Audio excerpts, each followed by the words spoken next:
Do you ever feel like you just can't catch a break? Like everything is exploding. You're trying to keep up with your business. You're trying to keep up with your personal life. And it's just, you're taking hit after hit after hit and you just don't know where to go. Well, today's guest had that happen. And actually, this interview was something that we had on the books for almost 3 months before we were able to do this because of some of the big major things that came up in Kristin's life. Yet, she still had the biggest months in revenue because she was able to get super focused. So without giving away everything, I want to welcome Kristin to the podcast and share with you how this amazing woman who has a great boutique publishing house was able to manage having her daughter put into pediatric ICU for 5 weeks without notice, and how she doubled her revenue during that time without losing her mind and without stepping aside from her daughter's bedside. It's possible. And this story, this is why I say your story is someone's life raft. This story right here will inspire you to take action and to make that next step in your business and really focus on what's important. So are you ready? Let's go. Welcome to the Feed Your Business with Love podcast with your host, Jen Dragonette. You are about to experience a tsunami of self-love in your life and business because you have too much magic inside to just be a ripple. It's time to let go of society's standards and own who you really are. Your unique story is what makes you magical. Own it. If you want to build that business that you dream of that provides you with the fun and freedom you desire, it must start from within. Self-love is the key to success. It's time to unleash the magic inside by being your true self and watch your life and business unfold into something magical. All right, let's go. So welcome to the show. Thank you. So good to be here. So a few months ago, we had this meeting set up to have a conversation on our podcast. And there was a post that went out on your social media. And I was like, okay, something's up. I know we're not going to meet. And I just want to share or have you share in this moment. Okay, this is really recent. This is really raw. I really appreciate you sharing this because I think that your story is going to resonate with so many people. Don't give up. You can do this. Tell us what happened a couple months ago when you went from here I am running this company with my staff to, okay, everything's changed. Mm-hmm. Yeah. And it definitely it was very unexpected. It just kind of happened like life does. We can never prepare for these like hurricanes. I say that because I'm over in Nevada, in Southern Nevada, and we haven't gotten a whole lot from the hurricane. We never can plan and prepare for these hurricanes that come into our lives and just disrupt everything. They just kind of wreak havoc and they flip everything upside down. And I think sometimes when these things happen, our immediate reaction and response is just to completely like freak out. And what do I do? And all the things. And it's kind of one of those, how do we weather these storms in a space where we're being able to maintain tranquility and peace and stillness? And that was really kind of what that challenge ended up becoming, because we had all these things lined up. We had all these things happening in the business that we were so excited for and we were going to roll out.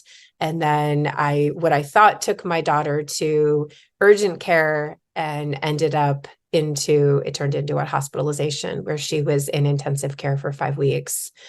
And it was so intensive that she did have surgery, but she potentially needed to be airlifted for an emergency lung repair surgery out in LA because her lung was tearing away from her bronchial tube. She had 50% of her lungs were infected. She had a pneumothorax, so air that was in her chest cavity that was collapsing her lungs, more than 60% on one side, and it was displacing her heart. She had fluids that were building up that were concerning. I later understood that when she was admitted that she was near septic, that at one point they thought potentially she was going to need a bypass. I mean, it was very, very, very terrifying. And my daughter's 6. I mean, she's tiny. She's very small. And so that became our life for 5 weeks. My husband and I were sleeping by her side for 5 weeks. Yeah, I'm like, I mean, that's a lot to take in just in that. I'm not a parent, so I can only imagine the emotional toll because of that connection with somebody just from knowing people in my life that I care about. During that first initial, okay, you took her into urgent care for what you thought was, I don't know, a cold or a flu or something like that, to having that moment that they told you, no, do not pass go. Do not go to the pediatric hospital. Go to the closest hospital. At that point, what was going through your mind? Because obviously it wasn't your business. It was just getting your daughter the help she needed. Where was the intersection of like, oh crap, I have a business I'm running? Like, I know at some point this came up because when we're all sitting waiting in hospital rooms, like all the things start going through our heads. Yeah, absolutely. It came up pretty quick. I think as soon as we realized that she needed to be to stay overnight, and it was going to be more than just a couple days as soon as we learned that. So she was there for a couple days, and then we learned, oh, she's going to be here for a few weeks. And then a couple days later, we learned we need to go in and see exactly what this looks like. We need to go in with cameras and all the things and kind of see what's going on. And then she was developing fluids and they had to put in chest tubes. And so it was really pretty quickly within a couple of days, because for us that are for business owners, we can't really take, unless it's this very intentional planned time away where we've prepped our team, we've got everybody in wait. Here's what I need you to kind of hold down the fort while I'm away, while I need to step away kind of thing. And that's not at all what had happened. And in the midst of all of that, we're still kind of rolling out this new platform, because we're in the process of changing our platform, which many of us have done. We know how intensive that is. We've been doing also a little bit of a restructuring. We've been growing, so our team's expanding, which means the playbooks are being created to be able to pass on to those new team members that are coming in to take things over. And so it happened in this time of expansion, this time of growth, this time of we've got these new things coming up that we're launching, that we're looking to fill seats in. We're getting ready to launch this campaign. All these things are kind of happening. And so after a couple of days, I realized pretty quickly that I was going to have to balance this whole situation with, I'm going to be taking my computer into what they call the quiet room, and I'm going to be jumping on calls, and I'm going to be talking to people. And then I'm going to be switching off with my husband, and I'm going to come home and he's going to relieve me so that I can jump on calls with the proper lighting, because I need to be on camera to do interviews and to do whatever else. And he had just had surgery. So my husband had just had a major spinal reconstructive surgery about 4 weeks before this. And we learned really quick that I was not going to be able to be the one just to hunker down at the hospital, that we were going to have to trade off. And so the blessing in that is that he was going to be home for a little bit of time. So it gave me this cushion space. It gave us this ability to be able to kind of tag team so that I could have the support that I needed while somebody was still there with her at the hospital. Wow. Like there's so many balls in the air at this point. And one of the things that I want to mention, just because before we like glance over it, tell me a little bit about your business itself, because I want people to know the complexity of what goes into your business, because a lot of people don't have teams. They're doing something that, yeah, we can tell our coaching clients, pause for a moment, let's rearrange. That's not your industry. So can you share a little bit about what you do so that it puts into perspective of how complex this really was for you? Yes, absolutely. So I own a publishing house, a boutique publishing house. So obviously, being in the publishing industry, we are driven by deadlines. And right. So everything is based off of this deadline. So, and we do everything from guiding the aspiring author when they first start out, they're looking to finish their manuscript. We guide them through the process of writing their manuscript. We do the editing, and then we do the whole production as well. So everything is contingent on those deadlines and meeting those deadlines. Because if one deadline gets fumbled, that book does not release when that author is expecting for their book to release. And so we can't be dropping those balls. We can't be letting anything fall on the floor, not a single one. So a lot of complexity is there, very complex. And I just wanted people to see, okay, yeah, some of us might have businesses where we can say, I need a week. I need to reschedule you to this time. Like, you don't get that opportunity as a publishing house. Well, maybe you do. I'm not a publishing house, so maybe I'm just putting unrealistic expectations on your business. But as somebody who just produced a book, my editor was behind. I already had my campaign going out. So then it was this snowball. So that's why I brought that up, is that if you are able to figure this out because of a support system, I want you to look at this, and I'm talking to the listener right now, as an opportunity to say, okay, yes, I do have all these balls in the air, but be willing to ask for support. That, yeah. Being able to ask for support. And then for me, a lot of it was because there was very much this internal story going on, and then this external story of the business that was going on at the same time. And I really think that it's that internal story and whatever is going on with us internally that really kind of pushes out into what's going on in our businesses. It shows up there. So obviously, I found myself where I was sharing a moment ago, how when a hurricane kind of blows through your town and it rips your house off the foundation and flips it upside down, that the first thing you think of is panic. And that was not what my response was in all of this. So there was a lot going on. There was the concern about, we got to meet these deadlines. There was the concern about the well-being of my daughter. She was intubated for 2 weeks. So they basically put her on medications to make her unconscious so that her body could rest and heal and recover. And that was incredibly emotional. There was one night that I was there staying with her, and the fluids were not draining in the way that they were hoping that they would. And so there was the concern about this emergency surgery that she might need. But they were really needing these fluids to kind of drain. And part of that was contingent on that they needed to get the fluids out of her lungs. So the side that had that tear from the bronchial tube, so it could heal. So they had to put a third chest tube in. And so here I was.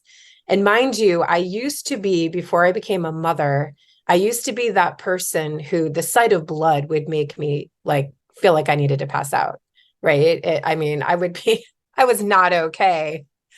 And here I was watching them and holding my daughter's hand, standing there at the bed as they're cutting her chest open and sticking this tube in her side. But I really kind of leaned into this space of stillness and calmness and serene and faith, because for me, I think for many of us, we find a lot of calm and surrender and letting go of things in that space of whatever that spiritual belief is that we have. We just lean into it in these moments, and it really has the ability to get us through, even when, like I said, I'm making this social media post asking this space, right? This invisible space of Facebook friends to please send your good wishes and prayers and all the things to my daughter, because we were really needing them right now. There was just this calm that just swept over me. And I knew that everything was going to work out and that everything was going to be okay. And that I leaned into it. I leaned into that stillness, and it ended up spilling out into all the things that were going on in that professional space. I was able to take a look at my calendar and know when I needed to be jumping on those calls. The things that I typically oversee but could outsource and send over to a team member, I was doing that. The things that could get on hold. So it's kind of like, okay, what are the things that have to move forward no matter what? Like bare bones, what is the minimum that I have to show up and do right now for, I don't know how long, for how many weeks that it's going to take to bring her home. And then there was even the thought of, but then when she comes home, what is that going to look like? Because when she was discharged, she was so thin because she was being fed through an IV for 5 weeks that she was 37 pounds at 6 years old. She was the size of what is that, like a 3-year-old, weighs about 37 pounds, right? A toddler. She was so thin. She looked so incredibly sickly, and she was so weak. Her muscles had atrophied. So she had to do physical therapy to walk. Her digestive system had slowed down. So she was having a lot of complications with that. She'd become anemic. I say that they had to give her medication to sedate her. However, she was not completely unconscious during that time that she was intubated. She was very conscious. So she was taking everything in. She shared with us later that she had overheard a conversation with the doctor and it made her sad. So they were referring her for play therapy because they thought that she had trauma from her experience of being in the hospital. So when I brought her home, I was sleeping in bed with her, and I thought, I'm going to be taking her home and I'm going to be sleeping in bed with her. She was on a breathing machine, right? She was on a ventilator that whole entire time as well. And so I didn't know what that was going to look like at home if she needed support there. So there was that concern as well that this is going to take months. So we're going to have to kind of adjust and see what does that look like.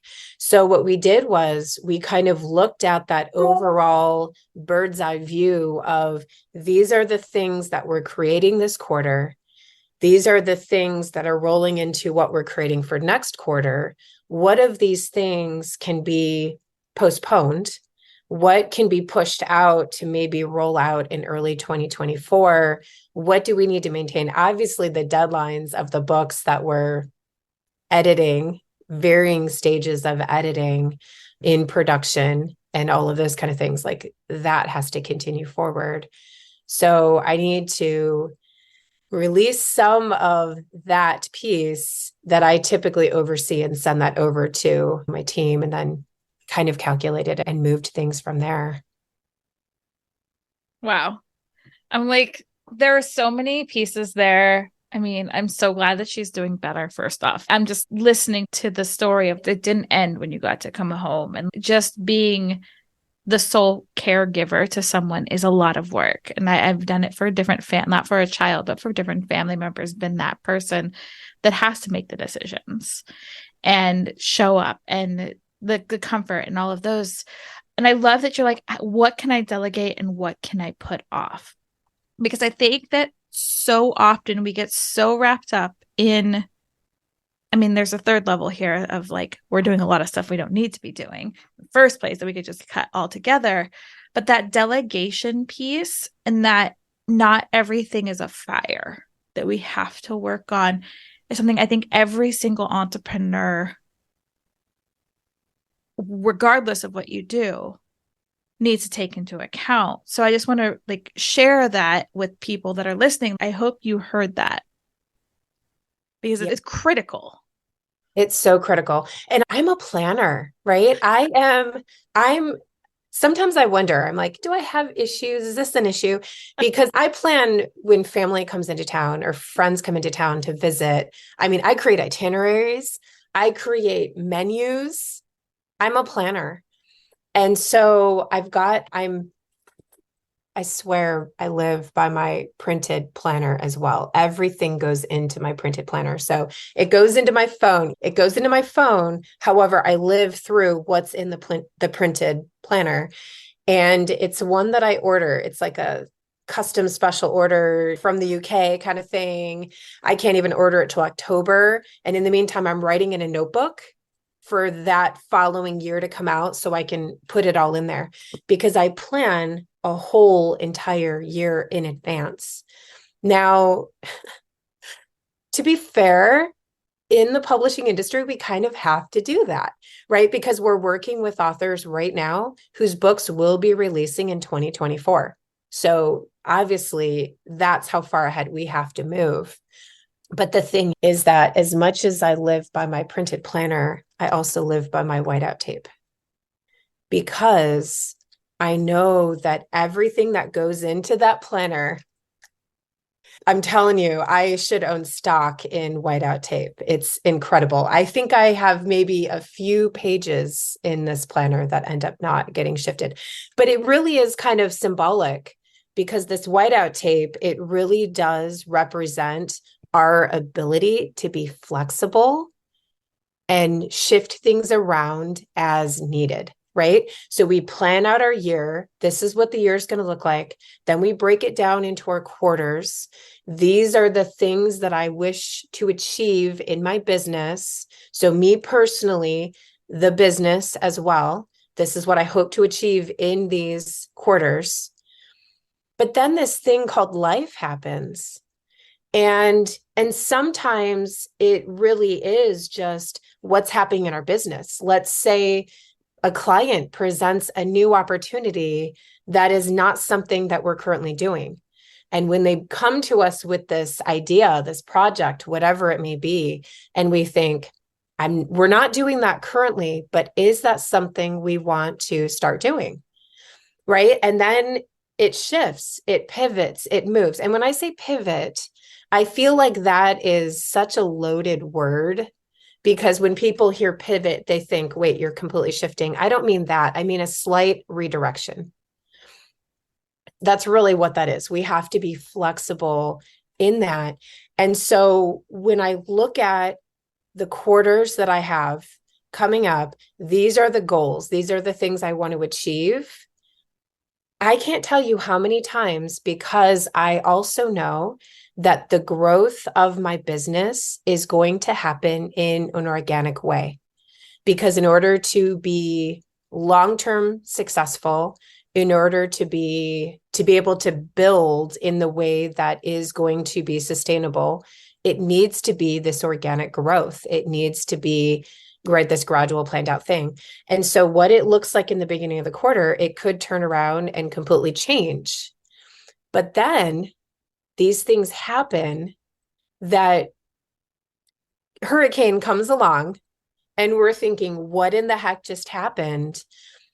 And we allow ourselves to stay focused on the bones of what it was that we were intending. What is that intention? What is it that needs to happen to move forward? Because here's what happened. My daughter was in the hospital in intensive care for 5 weeks.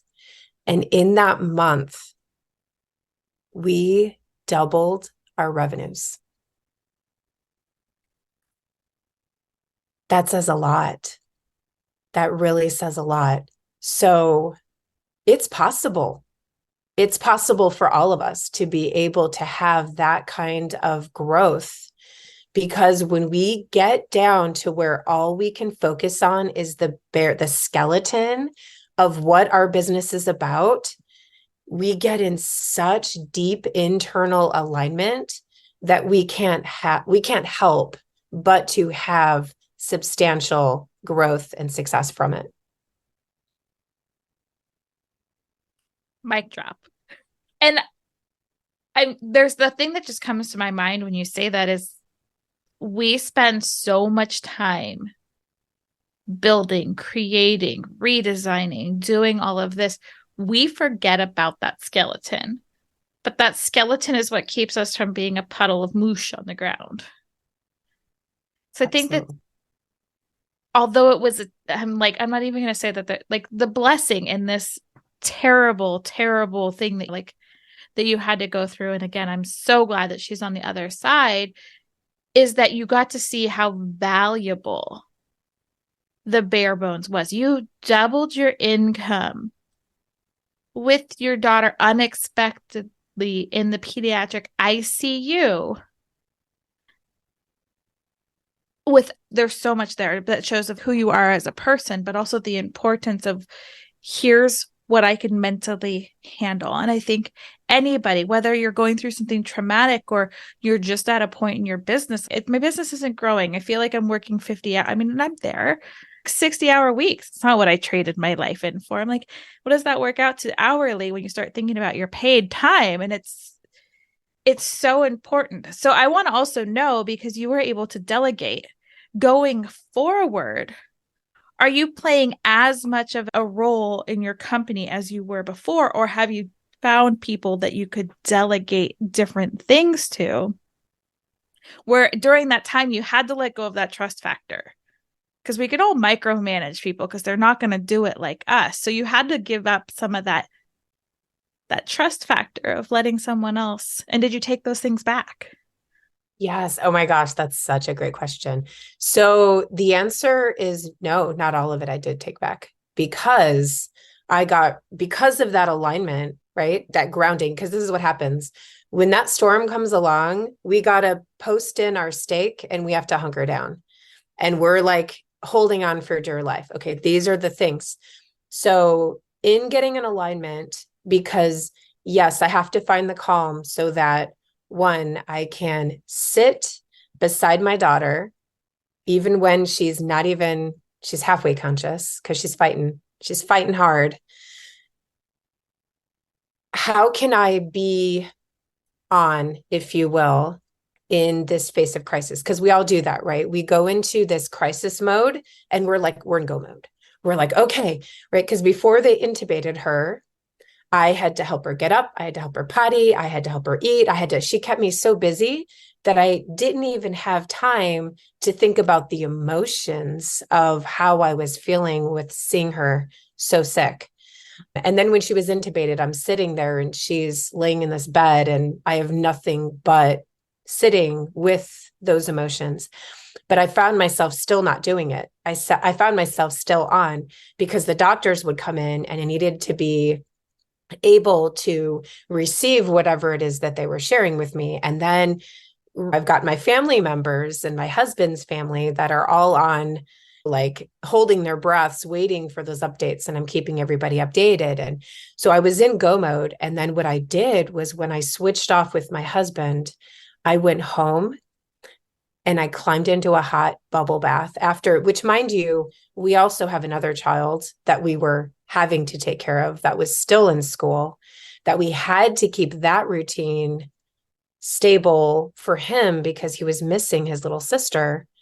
So I would go home and I would be on for him, and then I would put him to bed and I would climb into a bubble bath. And sometimes I would have a glass of wine and I would just allow myself to feel.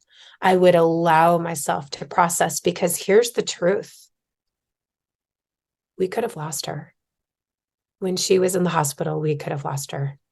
She had a severe case of strep pneumonia, which is a very intense bacterial infection. And I mean, there were a couple of weeks that she was very, very touch and go. We could have lost her. So I went home and I cried and I processed and I felt and I prayed and I leaned into the emotion of it so that I wasn't just holding it all in, because that is really, truly, it's so imperative that when we're going through these hard times, and yes, there's going to be blocks in the day where we have to show up and we have to put on the face and we have to present ourselves. But then when we're not in front of that camera, we're not on a Zoom with a client, or we're not being interviewed, or we're not having to show up in that space, we have to give ourselves the ability to process how we're feeling, what we're going through. How terrifying is this?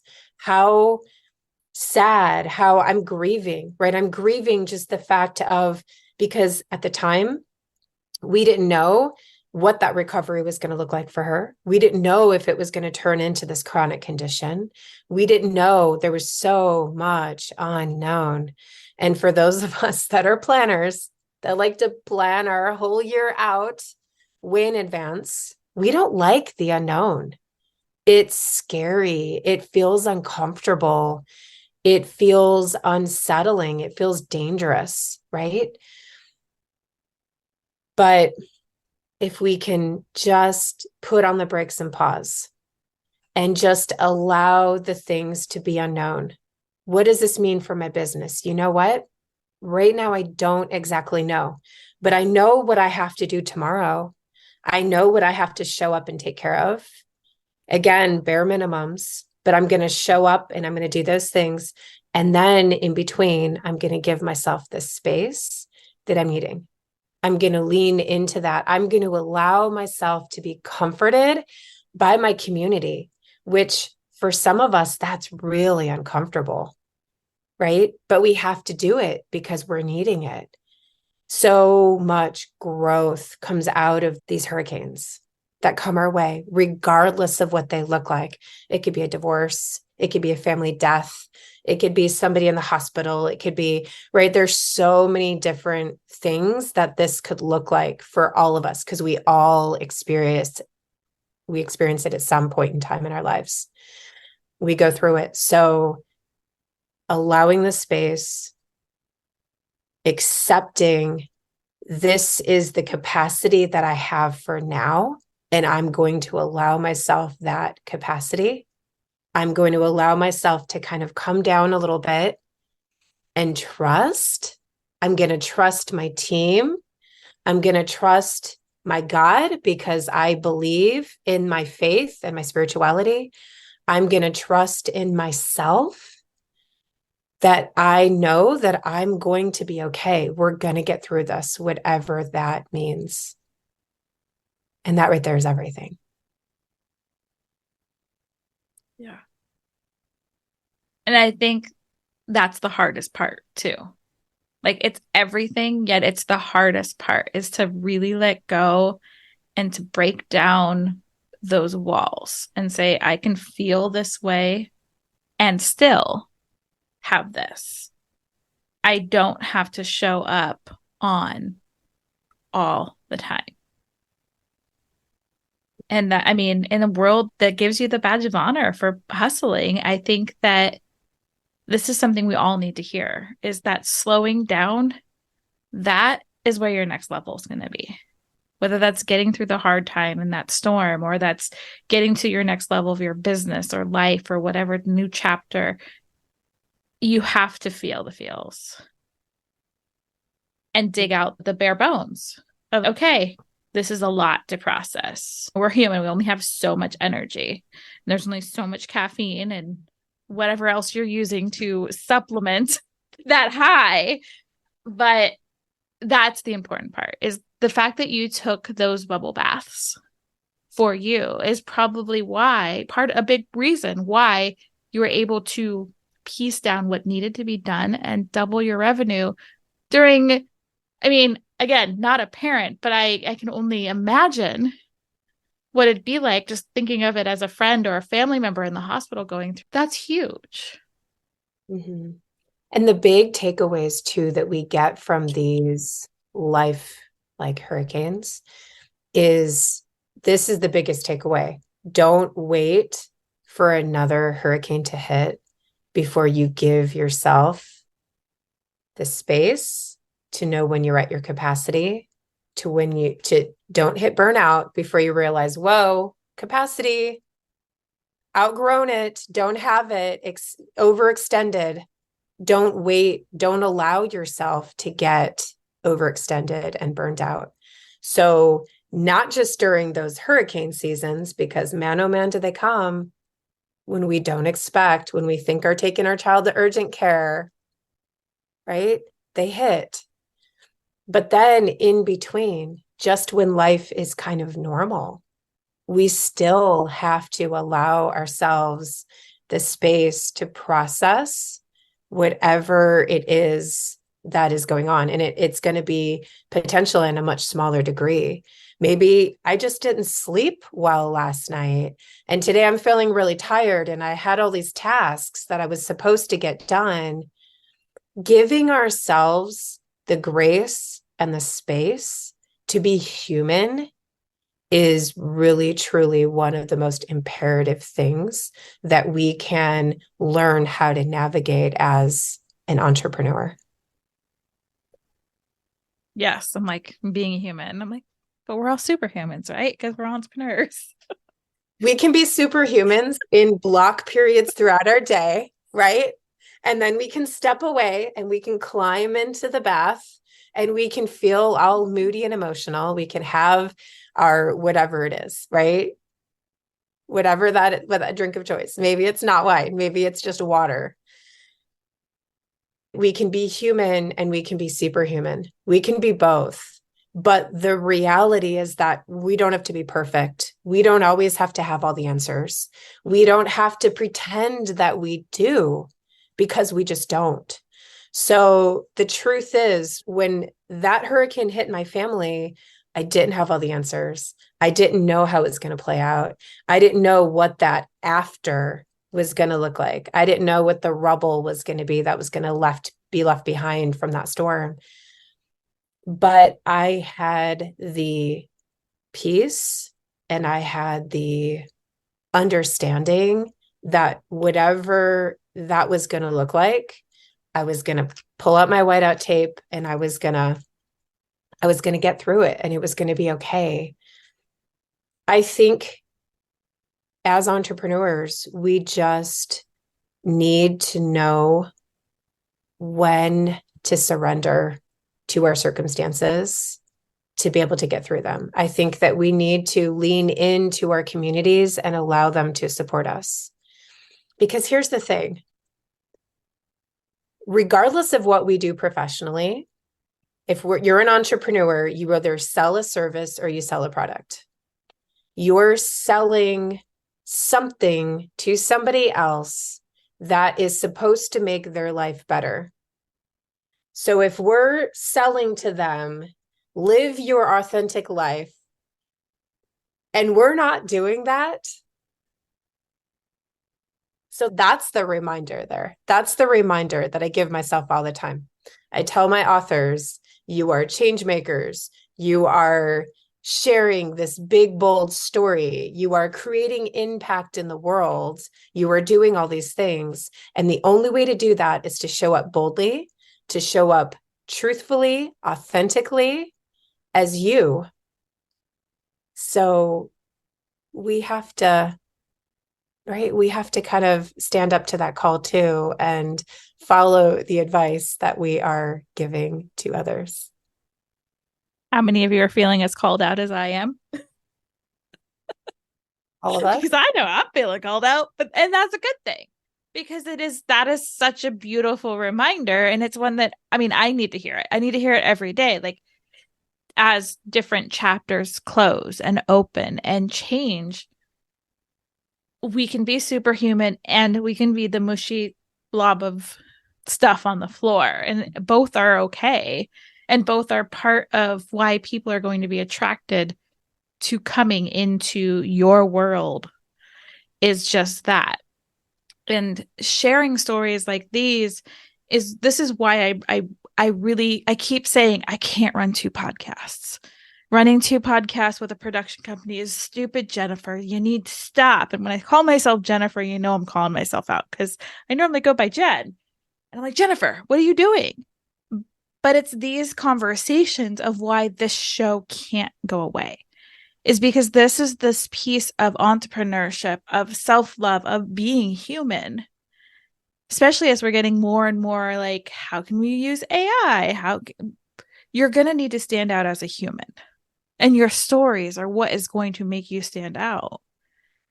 And I used to show up prim and proper, like full makeup, did my hair, because these go out on YouTube. And I'm like, no more. That's my friends. I'd show up after I'd do an interview and they're like, who are you? I don't know. I mean, that's what they want me to see. So I think that authenticity part, like you making that post of, this is my plea for prayers, and taking that bold action to say, okay, this is the messy right now, just shows what it really takes to lean in And yes, you saw the reward through your business, but you also saw the reward through that inner peace and being able to show up that much more for your daughter's healing. Yeah. Because I think the things that hold us back is that we have this fear that when we do that, when we lean in, when we ask for help, that it's not showing strength, that it's not showing leadership. But the truth is that that's how we show strength and leadership. How many times when we reach out, or when somebody else reaches out and says, I'm going through this right now, I really could appreciate the support, or right, when other people are vulnerable and when they're sharing the truth of something they're going through in a very authentic way, we feel very drawn to that person. We feel very connected to them instead of the opposite. Maybe we put them on a pedestal a little bit even more. And I say that in a way that our awe of them, our desire to lead our businesses in the way that this person does, it really kind of speaks to us deeper, not when they are boasting with confidence and seem like they have it together all the time. It's in those moments of, and I don't want to say weakness, but in the moments of the hurricanes, when they're being hit, the way that we navigate through that, people will come back and say, wow, you handled that with so much strength and grace and trust. That was so inspiring. Because when we do that, we're putting it out there to other people that we can show up in this way in the midst of these storms. We can still weather them and be strong. We can be leaders. And if anything, we become leaders even more. We show up even more. We command the attention of those around us even more. And sometimes we pause because we don't remember that showing struggle is also showing confidence. It's showing strength. It's showing courage. It's showing all of those things. Yeah. And for me, that's been who I've been drawn to more, is that if you look perfect and your business looks perfect and your offer is perfect and everything looks like you have the perfect photo shoot, there's not one hair out of place, there's not one typo on your website, I know that you're not for me, because we're all human and we're allowed to be human. So like when we were talking about before, when you made that post, it wasn't what I was used to seeing on your feed. And we hadn't been in each other's space for too long, but I checked your feed every day. Like I may have not been responding every day, but I'm like, I'm invested now. And I'm not saying to all the listeners, you have to do this in tragedy either. You can do this as an entrepreneur. This is your best personal development, self-help that you're ever going to do in your life, because every little thing is going to shine a light on it. Share some of those things. And I'm not saying, oh, poor me, but share it like you did. This is my struggle. This is how I'm getting through it. This is what I'm asking for. I'm struggling with this mindset thing. Although I'm being successful, I've hit a glass ceiling. It just makes it so that I can see myself on your journey. Mm-hmm. And the thing is that the more successful we get, the more people are looking to the way that we're showing up. And the more obvious it becomes when we're not really showing up authentically, And I think that really differentiates where that glass ceiling hits versus where we can completely shatter through it. Because I think right now during these times, and it's crazy because it's like post-COVID, which I feel like we've been post-COVID for a little while now. However, in the truth and reality of it all, here it is, it's 2023. We're 3 years past when we first started being quarantined and all the things. I don't know that we really are navigating in this space the same anymore. If you think about it, marketing has changed, PR has changed, all the things are changing because there's this need for authenticity. There's this need for truth. There's this need for connection. Brands can't just market themselves in the way that they used to. People don't want to see perfectly polished Instagram feeds anymore. They want to see the reels that are you behind the scenes, that are you showing up in the way that you really do. People don't know if they're ready to work with you until they see you without all the, right? With all the makeup on and all the hair done. They want to see what you're really like behind the scenes. And so we have those opportunities to share that with people in a way that is true to who we are, that shows our character, that shows our values and the things that matter to us in life, you know? So it's important that we show up in that way in whatever platforms that we're on, to allow people to have those glimpses into that life that we live behind the title. Ooh. I think that should be like the name of this like episode, like behind the title, because that could mean so many things. And that's exactly what it is. That title it's like the book title on the front of the, as somebody who published, there was so much that went into the title. What's powerful enough? But the words behind the title is where the impact. The person behind the title is where you're going to make that impact. And I just say that because you work with authors and you have a publishing house, and we need to know all the things like, where can we find your publishing house? Who do you take into your business? I want to know a little bit about like where we can find you and who's your ideal person coming into your publishing house. Yes. So we are Elisely Publishing House. We're in the process right now of kind of shifting, because that's such a mouthful, into just EP House. But we are a boutique traditional publishing house that is revolutionizing the traditional publishing industry.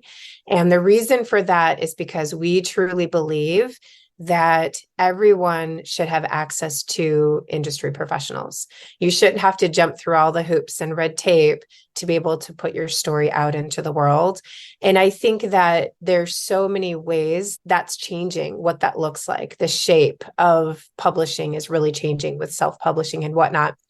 But what we do is we provide the guidance through writing the manuscript, through publishing the book and kind of putting it out into the world.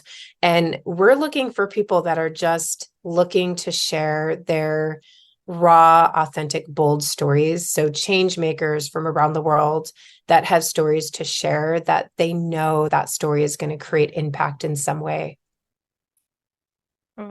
And where can we find you? Yeah, so see, here we go, you all. We're growing and we're shifting and all the things, we're expanding. And we don't really show up a whole lot on social media. So you can check us out on Facebook. We're not really on Instagram, and we're kind of on LinkedIn, but not really there either. So that just attests that you don't have to show up on social media for hours every day just to grow. It really is kind of through like word of mouth and growth. So Elisely.com. And I don't know if we'll put it in the show notes. Don't worry.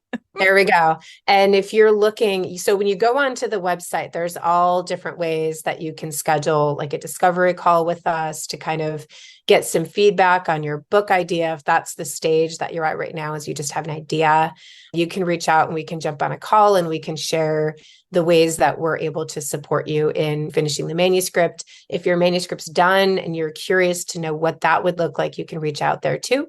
And our email is just hello@elisely.com.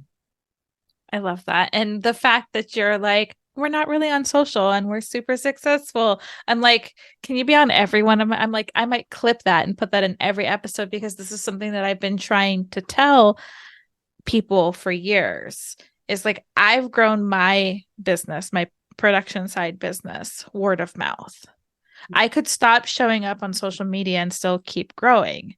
Does that work for every industry? I don't know. I've only done it for production personally, so I can't say it does. But obviously, it worked for your business too. So maybe we're on to something, people. You don't have to waste all your time on social media. Shout out to all those people who are loving it. Good for you. But Absolutely. I have to say that because it's just, I'm like, there's so many other ways that are deeper connections, like podcasting. Yeah. I think whatever the platforms are that feel like we get to fully show up in our full self or as our full self most is how you should be showing up. So whatever that looks like for you. I know for us, it's partnerships. So a lot of our partners will refer us people. It comes from that. It comes from networking, podcasts, things like that. That's a really powerful one. I feel like networking is one of those ways of growth that is never going to go away. That one's always going to be there. So, yeah, I 100% agree. And I'm like, I'd rather meet 10 people than have a bunch of followers. So that's just from my standpoint. And I believe the networking piece, that's why I love podcasting. That's why podcasting, even on those crappy days, even in those storms, I'm like, I will keep podcasting. Yeah. If anything, those are the days even more so, right? That you're needing to for yourself and for your listeners. And the thing is, that's the thing with storytelling. One last little thing, if I can share, really just one last little tidbit. So here's the thing. I just want everybody to kind of absorb this too, is that so many times we feel like our story has to be ended and together and all the pieces have to be wrapped in a bow before we can tell it. But the reality is that someone out there needs your story regardless of where you are in it. If you are in the middle of the storm and you're writing about it and you're wanting to share, there's going to be people out there that need that raw, authentic, bold story. And then there's going to be people that if you're ready to tell it and you're in a more like moved past it, overcame space, right? Because the way it comes out, it shows up a little bit differently in each phase of where we are when we're going through it. And there's always need for us to be sharing those in all phases of where we are in our life. So don't think you have to have it all together and all figured out to be able to share your story. One of the things we say is the time to write your book is now. The time to share your story is now.